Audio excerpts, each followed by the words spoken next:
On March 4, 2008, a young couple in rural Australia set out for what should have been a simple picnic.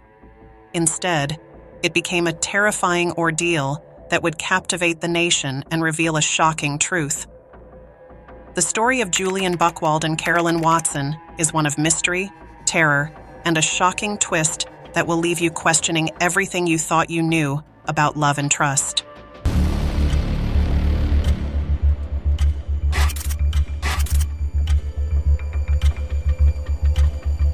Julian Buchwald was 22 years old. He lived in a small town called Budgeree, about 100 miles southeast of Melbourne.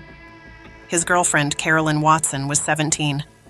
She lived nearby in another small town called Churchill. Julian and Carolynne had been dating for 2 years. They were both very religious Christians.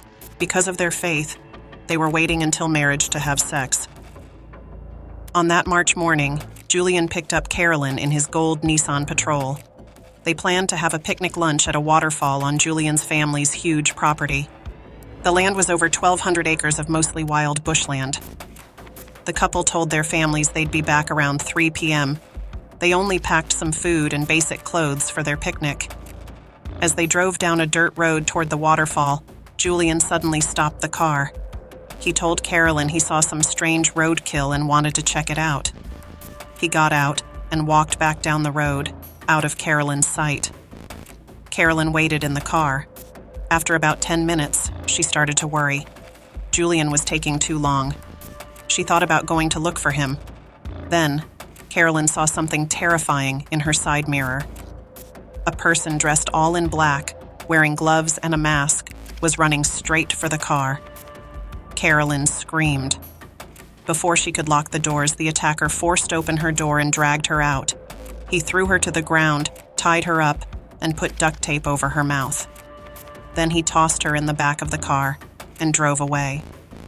For hours, Carolynne was trapped in the moving car.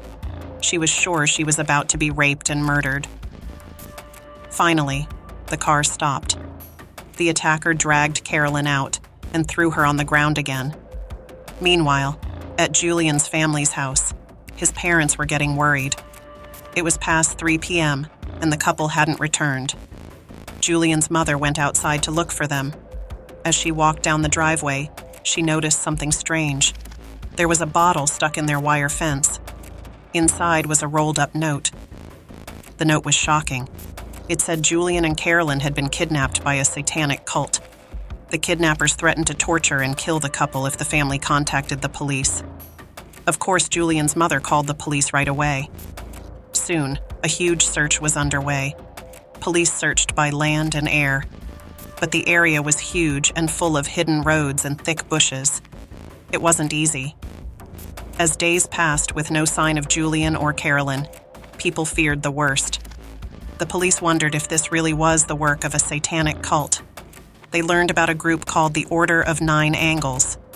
This cult believed in human sacrifice, especially of Christians. But something didn't add up. There was no evidence this cult was active in Australia. So what was really going on? 7 days after they disappeared, Julian and Carolynne were found alive. A farmer spotted them stumbling out of the forest onto a road. They were 250 miles north of where they'd started their picnic. The couple was in bad shape.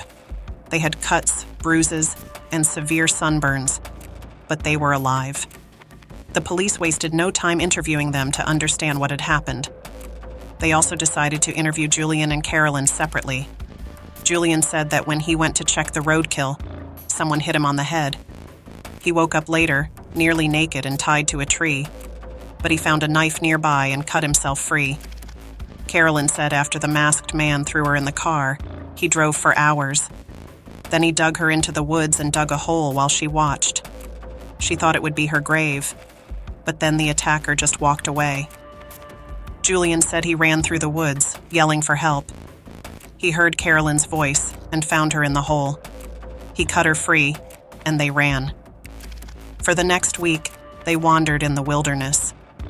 They found a sleeping bag and some food that seemed to be left for them. Finally, they made it to the road where they were rescued. It was an incredible story of survival, but something wasn't right. police found the spot where Carolynne had been left in the hole. They found a shovel, duct tape, and rope there. But these items belonged to Julian. How did the kidnapper get Julian's properties? Also, Julian's head injury wasn't as bad as it should have been if he'd really been knocked out for hours. The police confronted Julian with these problems in his story. And that's when the truth came out. Julian confessed. There was no satanic cult. There was no masked attacker. He had done it all himself. Julian had kidnapped his own girlfriend and faked his own kidnapping. But why? The reason is almost unbelievable. Julian was tired of waiting for marriage to sleep with Carolynne.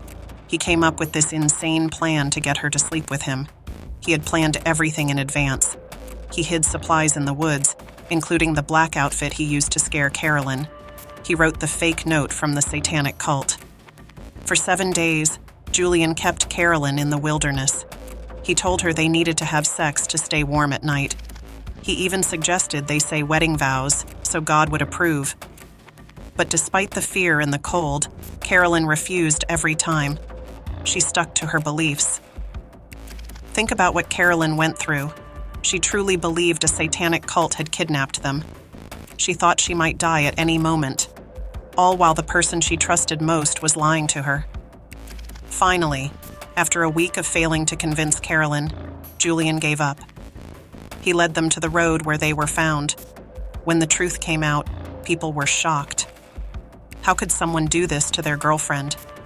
The level of planning and deception was hard to believe. Carolynne suffered lasting physical and emotional trauma. Being tied up for so long hurt her neck, back, and hands.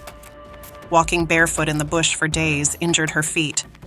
And of course, the psychological damage was severe. Julian was arrested and charged with kidnapping, abduction with intent to marry, abduction for sexual penetration, faking his own kidnapping, and theft. But the story wasn't over. While out on bail before his sentence, Julian tried to flee the country. Julian was born in Germany while his parents were visiting there, so he wasn't an Australian citizen. He got a fake Indian passport and disguised himself by dyeing his skin darker. Incredibly, he made it out of Australia. But when he landed in India, authorities immediately realized he wasn't Indian and sent him back. In 2009, Julian was found guilty of all charges. He was sentenced to 7 years and 9 months in prison, plus 6 more months for trying to flee. Julian appealed his conviction, but the court refused. They said his sentence was fair for what he did. While Julian was in prison, Australia canceled his permanent residency visa. When he was released in 2016, he was immediately put on a plane to Germany. Julian didn't speak German or have many connections there, but Australia had decided he was no longer welcome. This case shocked Australia. It's hard to understand how someone could betray their partner so completely. Julian's elaborate plan and week-long deception show a disturbing level of manipulation. But it's also a story of incredible strength. Carolynne endured a terrifying ordeal. She stayed true to her beliefs even when she thought her life was in danger. Her refusal to give in to Julian's pressure is remarkable. Today, we don't know where Julian or Carolynne are. We can only hope that Carolynne has healed as much as possible from this trauma. And we hope that Julian has realized the gravity of what he did. This case reminds us that sometimes the people we trust the most can betray us in unimaginable ways. It shows the depths of manipulation some people are capable of, but it also shows the strength of the human spirit in the face of true terror. Thank you for watching this true crime story. If you found it interesting, please like and subscribe for more. And remember, stay safe out there. See you in the next episode.